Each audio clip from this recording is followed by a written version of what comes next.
নমস্কার, সুস্বাগতম। আপনারা দেখছেন জুডো ধামাকার নতুন পর্ব। সাথে আছি আমি জুডো। খাদান ছবির ট্রেলার যে মুক্তি পেয়ে গেছে আপনারা সবাই জানেন। এই ছবির কো প্রডিউসার এবং নায়ক হলেন দেব, আরেকজন নায়ক হলেন যিশু সেনগুপ্ত এবং পরিচালক হলেন সুজিত দত্ত। দেব এই ছবির ক্রিয়েটিভ ডিরেক্টরও বটে। ছবিটি মুক্তি পাচ্ছে আগামীকাল 20 তারিখ, বড়দিনের অ্যাকশন ছবি। এই কাহিনী হচ্ছে দুইজনের, লাল রাজা নীল রাজা। শুরুতেই আমরা শুনতে পাই এক নারীর কণ্ঠস্বর।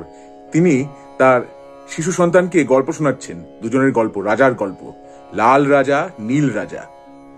এই লাল রাজার একজন হলেন শ্যাম, একজন হলেন মোহন।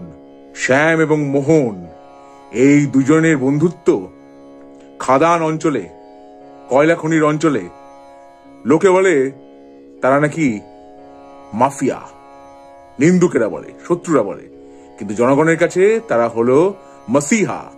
আমরা শুনতেও পেলাম সেই সংলাপ। একদিকে দেবকে দেখতে পাচ্ছি, অন্যদিকে যিশু সেনগুপ্তকে দেখতে পাচ্ছি। যিশু সেনগুপ্ত বাদ্যযন্ত্র বাজাতে বাজাতে জয় গুরু বলছেন, অন্যদিকে দেব একদম ফুল অ্যাকশন মোডে। কখনো ওয়াগন ব্রেক করছেন, কখনো লোককে ধরে একেবারে শূন্যে তুলে দিচ্ছেন, খুব কায়দা করে তিনি ধূম্রপানও করছেন, তাও দেখলাম। এরপরে আবার আমরা দেখলাম পুত্ররূপী দেবকে, দেবের ডুয়াল রোল এই ছবিতে, এবং বোঝা যাচ্ছে যে পিতার সঙ্গে কোনো একটা অন্যায় হয়েছিল, পুত্র ফিরে এসেছে। Revenge drama. দুটি লুকই আলাদা।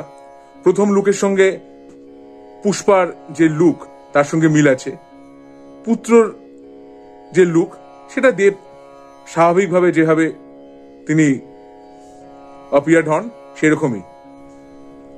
যিশু সেনগুপ্তর দুটি লুক, ফ্ল্যাশব্যাকে লম্বা লম্বা চুল, আরেকটি হলো কাঁচা পাকা চুলদারি। এটাতে দেখতে কিন্তু খুব ভালো লাগছে। একজনের শক্তি, একজনের বুদ্ধি, এই দুইজন মিলে গোটা দেশকে নাকি কন্ট্রোল করতে পারে। অন্যদিকে আরো অনেক চরিত্র আছেন। সুমিত গাঙ্গুলি, পার্থ সারথী, অনির্বাণ চক্রবর্তী আছেন, নীল মুখার্জি। আর এই ছবির দুই নায়িকা হলেন, একজন হলেন বরখা বিস্ট, অন্যজন হলেন ইদিকা পল। ইদিকা পলের মুখে আবার একদম শেষ দিকে দেবের একটি হিট ছবি আছে, দেব এবং কোয়েল মল্লিকের রংবাজ, সেই ছবির ও মধু এই গানটা শুনলাম। হয়তো এমন হতে পারে পুত্ররূপী দেবের নাম এই ছবিতে মধু, এমনও হতে পারে। হাই ভোল্টেজ অ্যাকশন, প্রচুর অ্যাকশন বোঝাই যাচ্ছে, এবং বেশ রক্তারক্তি ব্যাপার। আমার তো ভাবতে খুব অবাক লাগছে যে আমাদের বাংলাতে এইরকম মারপিট হতো, মানে বাস্তবে সত্যি খুব অবাক লাগছে ভাবতে। তবে এখন ট্রেন্ড এটাই, এখন চারিদিকে তো ধুম ধারাক্কা অ্যাকশনের ট্রেন্ড চলছে, সেই ট্রেন্ড অনুসারেই এই ছবিটি নির্মিত হয়েছে বোঝাই যাচ্ছে। তবে ছবিটি যত্ন করে নির্মিত হয়েছে সেটা দেখেই বোঝা যাচ্ছে। বিগ বাজেটের ছবি, ওয়েল কোরিওগ্রাফড অ্যাকশন, কিন্তু কেজিএফ এর সঙ্গে মিল, হ্যাঁ সেটা পাওয়া যাচ্ছে। কিন্তু কেজিএফ মুক্তির অনেক আগে, বছর 10 আগে 2014 সালে একটি ছবি মুক্তি পেয়েছিল, যে ছবিটা বক্স অফিসে খুব একটা সফল হয়নি, গুন্ডে, যেটা বাংলা ভাষাতেও মুক্তি পেয়েছিল। সে গুন্ডের সাথে কিন্তু ট্রিটমেন্টের কোথায় একটা মিল আছে। রণবীর সিং এবং অর্জুন কাপুর ছিলেন, ইরফান খান, প্রিয়াঙ্কা চোপড়া।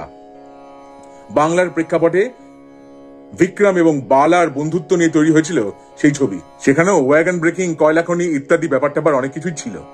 সেই ব্যাপারগুলো কিন্তু মনে পড়েছে ট্রেলার দেখে। তবে ছবি না দেখে তো কিছুই বলতে পারবো না। ছবিটা দেখবো মুক্তি পেলে, এবং দেখবার পরে আমার অভিজ্ঞতাও আপনাদের সঙ্গে ভাগ করে নেব।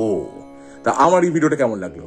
ভালো লাগে থাকলে অবশ্যই লাইক করুন, শেয়ার করুন, সাবস্ক্রাইব করুন আমার চ্যানেল, এবং আমার ফেসবুক পেজ জুডো ধামাকা, সেটাকে লাইক করুন, ফলো করুন। পরে ফিরছি নতুন কোনো চমক নিয়ে, নতুন কোনো ধামাকা নিয়ে। হ্যাস্টা লা ভিস্টা, জুডো ধামাকা, লেটস ডু দ্য ধামাকা।